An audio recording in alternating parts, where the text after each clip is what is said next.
Sa bawat paglipas ng araw, ramdam ang tindi ng init.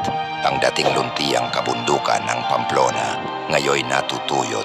Unti-unting naglalaho ang sigla ng kalikasan. Ang mga dahon, dating sumasayaw sa hangin, ngayoy nalalaglag. At ang lupa'y nagbibitak sa uhaw na pagsamo sa ulan.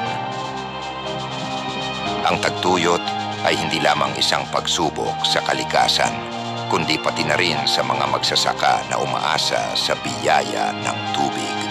Habang ang araw ay patuloy na nagsusunog sa lupa, patuloy din ang paghahanap ng sagot sa tanong kailan darating ang ulan. Sa tagtuyot ng kabundukan, hindi lang lupa ang nauuhaw, kundi pati ang musmos na pangarap ng mga bata. Sa bawat bitak ng lupa, ramdam nila ang hapdi ng kawalan. Sa bawat pagpatak ng araw, dama nila ang lungkot ng kahapon.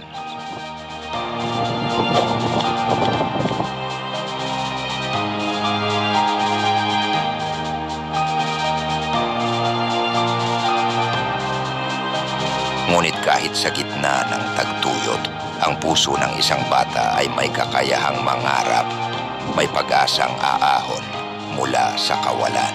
Sa panahon ng tagtuyot, napakahalaga ng bawat patak ng tubig.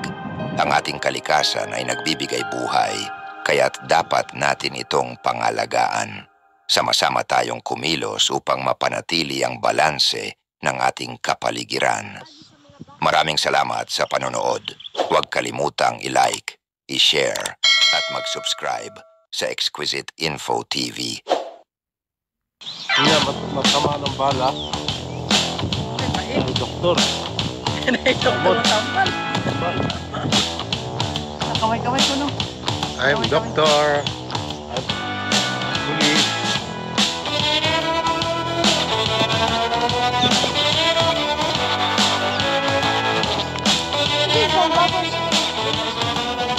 Ayaw. Palintian, isubog, pwede daw. Sumbok. Mother's Day, kaya. Sa Mother's Day, may nag-date. May Mother's Day.